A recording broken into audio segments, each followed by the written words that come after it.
to our next session. That will be very interesting. We have a guest speaker here from Chicago, Amita Sinha, who is a landscape architect, and it's such a coincidence. She went to same architecture and planning school, that Indian Institute of Technology, Kharagpur, the same department, but we were way back and she is one junior. So right now she teaches at University of Illinois at Urbana-Champaign, and she has published few books on landscape design. And just add a note, I work with the city as a city planner, and our job was in the libraries, landscape architect used to design a lot of things. So it's good to have Amita here. She has published few books. One is Landscapes in India, Forms and Meanings in 2006, and editor of Landscape and Perception in 1995, and then Delhi's Natural Heritage 2009. Now she mostly teaches the social issues in design and design workshop. You have a title of the topic. She will be showing the planning of Benares, which is one of the very religious city in Uttar Pradesh. And to add a note, I used to work in state planning department in Uttar Pradesh, so there is a lot of connections between Amita and us. With that, Amita will be presenting. Thank you very much, Professor Dasidar and Chief Harith Dasidar, for inviting me to the Partition conference and to your beautiful campus, especially on a homecoming day. I'm very thankful for that. I am going to be talking about the Ghats of Varanasi, a project that my students and I have been doing for the last 8 months. We just completed it, and it also happened to be, the constituency of the new Prime Minister of India. So he has promised a lot of monies for the upgradation of Ghats and for their beautification. Let us see how these projects develop. Today, I'd like to situate this project within the context of projects that I have done since 2000 in India and on heritage.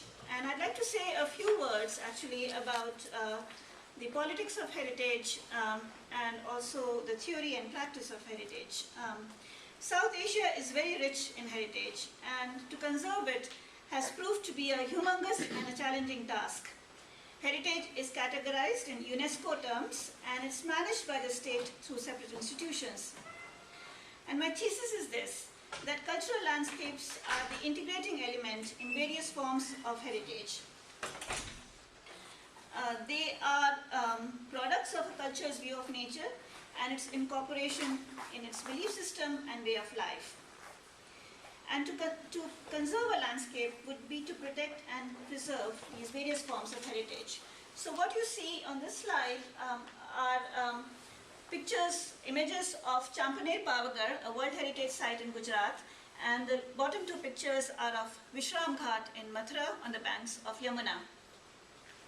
So in both these sites, we see both history as well as sacrality. So we see visitors, tourists, as well as pilgrims. And the sites, however, speak to myths and to history through their archaeological monuments. But what we find happening is that the pilgrims and the tourists seem to live in very different cultural worlds. So, for instance, when I say that cultural landscapes integrate natural and cultural heritage, in Champaner Pavagar there is a sacred hill, and there are these water bodies which are devoted to the goddess. And so we have the natural features and the forts and the water bodies that evolved over a period of 800 years. So it's a cultural landscape, culture's way of coming to terms with nature, giving it value and meaning, and making the hill and its base a place for habitation and worship. Below, at Vishram Ghat, Mathura, we see the river Yamuna, both as a subject. You see her iconography on the right-hand side, the goddess personified, And we also see on the left-hand side people worshipping on the ghats the Yamuna. So Yamuna is both the subject and setting, and we see both forms of tangible as well as intangible heritage, that is people's belief systems and their enactment.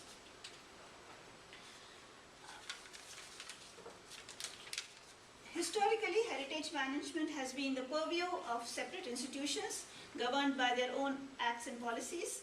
Archaeological Survey of India, it's a century-old institution, has colonial roots, preserves about 3,500 monuments, but it fences them off from their surroundings, as the slide of Sheri Masjid in Champaner Pavagadh shows.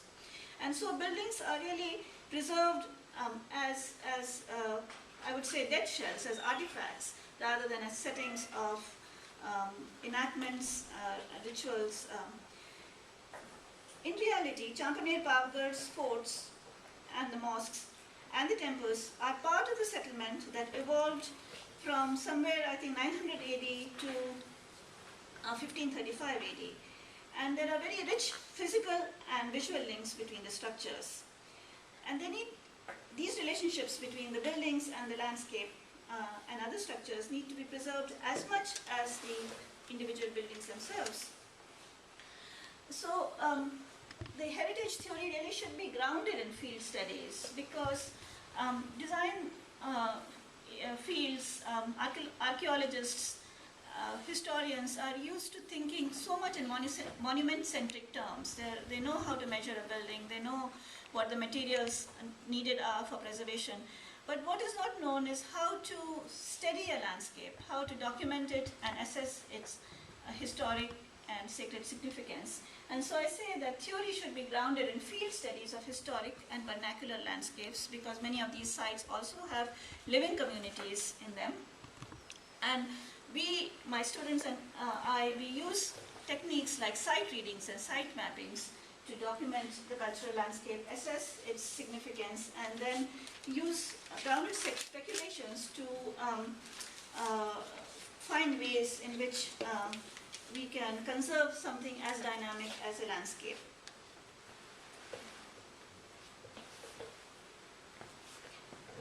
At most heritage sites, the experience of the visitor is fragmented.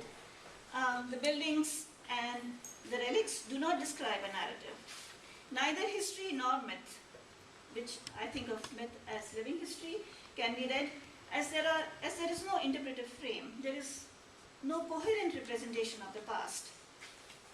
And here at Varanasi Ghats, where there is both history and myth, we are proposing narrative walls so that something of the site's significance as well as its history can be read literally on the many narrative surfaces that the infrastructure, the ghats themselves offer.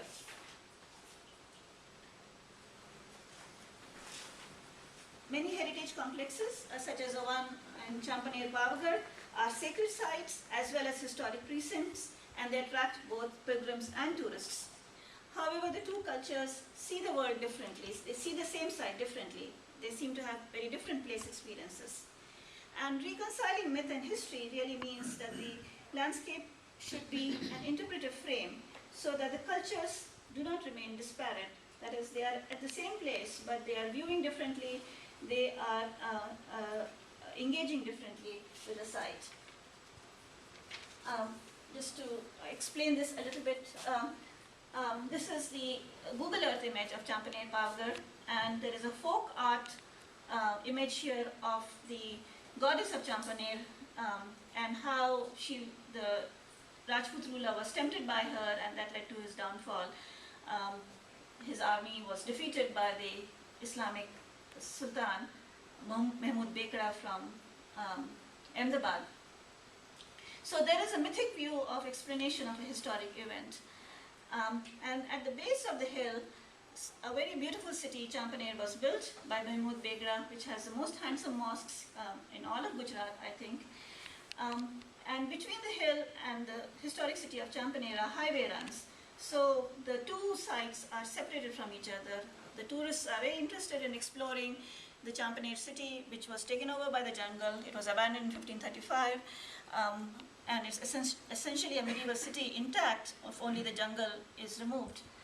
On the hilly side, pilgrims are climbing to the top of the hill to visit the goddess, the Kalika Mata.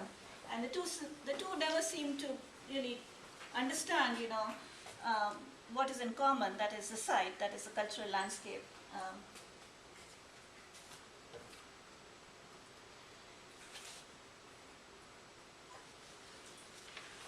The tourist gaze is that of a detached observer in search of the picturesque, as that is captured in the Thomas and William Daniels aquatent of the Yamuna and the Taj Mahal. And the European observer in the 19th century was seeking the ruins of a civilization in decay.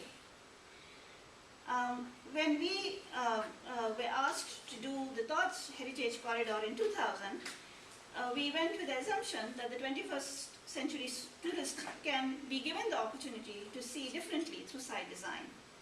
So here is the Taj on the banks of the Yamuna, and just opposite, across the Yamuna, is Mehta Bagh. This was presumed to be the site of the Black Taj Mahal that Shah Jahan would build, but when Archaeological Survey of India dug out in 1995 with the help of Smithsonian Institution, what they found was a large pool equal in its size to the Taj footprint, and this pool had 100 fountains. So really, one was from Mehta Bagh, one would be viewing Taj, and the purpose of Mehta Bagh, the moonlight garden, was to view the Taj. So our proposal is really that in this century, Mehta Bagh restored, not according to the traditional Mughal garden, but it's more of an orchard now. The pool, however, is restored. So the tourist viewing the Taj from the Mehta garden, and also from the on the sides of the Mehta garden, will be seeing this landscape not as a derelict site, but as a productive site, and as a site which can be that of a performance, because so many of these performances, believe that having Taj as a backdrop would add enormously to their symbolic appeal. So I'm going to actually talk a little bit more about heritage management. We know that landscapes cannot be frozen in time or in a chosen state. Conservation is a management of dynamic processes, and this involves policies in zoning, land use preservation, provision of essential infrastructure, and improvement of public spaces. And none of these measures will be successful or sustainable without the participation of local stakeholders in the planning process. So here is a model for management of the Vishram Ghat in Mathura. It is, Vishram Ghat is a place that Krishna rested after killing his evil king Kans. And so many sites on Vishram Ghat actually are associated with Krishna's myth, or, his exploits. And there are many stakeholders, the local volunteers, the communities, there are the devotees, and there are tourists. And all of them, I think, having a stake in this landscape, in this management of this landscape, really can work together so that the government funds are managed properly, and that the local economy is sustained as a result of some organization and agreement on the part of stakeholders on how best to keep this place free of pollution and to make it accessible for the rituals, as well as to the visitors who are interested in exploring the history of the site. I have been doing design studies for the past 13 years, and these design studies actually exemplify the points I make about heritage theory and practice. These are complex sites with living communities. These are sites of memories and their enactments. Many of them are World Heritage sites and are facing challenges in conservation done according to UNESCO guidelines. Clearly a new and regional, not a global model of management and theory that informs is needed.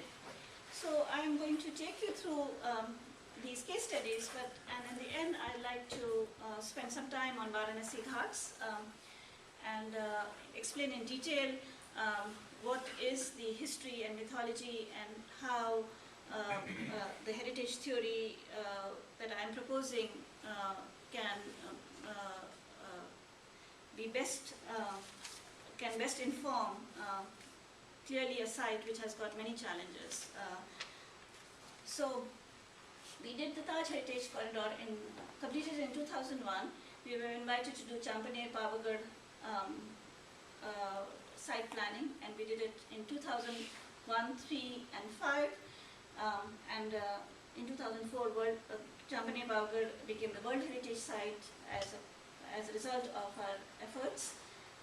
We worked with the NGO Heritage Trust of Baroda. I'm going to talk very briefly about Gomti Front in Lucknow, which is a late, it is a 17th, 18th century Islamic, it was Islamic province of Awadh, ruled by Shia rulers. Now Lucknow and Gomti are very much in the news because Lucknow is the capital of Uttar Pradesh, and Gomti revitalization has been taken up in earnest in the last decade or so. I'm also going to briefly talk about Braj and its two very important sites, the Govardhan Hill and Vishram Ghat on Yamuna, and Orcha, which is in central India, Amer in Rajasthan. It's also become part of the World Heritage Site in 2013, and finally the Ghats on the Ganga. The other sites I'm going to spend very little time. I'll just take you through the sites very quickly so that we'll have some time to discuss the Ghats in detail on Varanasi. So, Taj Heritage Corridor, if you look at the historic map of Yamuna, Taj and Agra Fort were part of a larger ensemble of gardens and monuments that the Mughals built. Agra used to be the capital of Mughal Empire. The Mughals moved between Agra, Delhi and Lahore in their heyday. And as I said, Taj was really meant to be viewed from across the bank, and this is the large tank or pond that was excavated in the 90s. And this is, the Taj, the Mehtab Bagh is linked with Taj through the visual axis. It's just that the river Yamuna runs through it. And Taj is really, in some ways, the image of India, we're used to seeing the Taj as a kind of a flattened image, that is a global image of Taj. And the tourist who comes to Taj and goes inside the monument and clicks photographs is really not understanding how the Taj was part of a larger historic landscape. Very few tourists go across the river to Mehtab Bagh. So our field work really consisted in the mapping of the other heritage sites, such as Rambagh, which was the first garden built by Babur, Ibn mausoleum. And we found that these two World Heritage Sites of Agra Fort and the Taj Mahal are of course, well-known monuments, but these other sites, that is Rambagh, Ibn-Dallah's tomb, Chini Ka Roza, are equally interesting, especially Ibn-Dallah's tomb, which is said to be a precursor of Taj. And we said, if you really want to keep the tourist interested and engaged in Agra, because most tourists don't really spend more than a few hours, you really have to expand your heritage program beyond the Taj, and linking it by means of a riverfront was the best, would be the best way to do it. And many more views of Taj are possible if you were to take the river walk between the Taj and Agra Fort, or if you were to start walking to Ibn-Dallah's tomb from Mehtab Bagh. And so Taj becomes like a figure in the landscape, it begins to acquire, you begin to see it in in the afternoons and in the mornings, and it changes its colors. It's no longer that flattish, one-dimensional picture that a tourist sees while entering through the main gateway. Something similar is happening in Lucknow. The river Gomti used to be its banks used to be the center of Lucknow because the Shia rulers built their palaces and their forts on the banks of the Gomti. Also the Gomti riverfront, besides being the setting of late Mughal or Islamic architecture, is also the site of buildings built by Europeans, such as Claude Martin, the Frenchman. And some of the most interesting architectural forms can be found on the banks of the Gomti, buildings built by Claude Martin, which are a synthesis of European and Nawabi architecture. So here in Chhattar Manzil, which was the second of the palace complexes built by the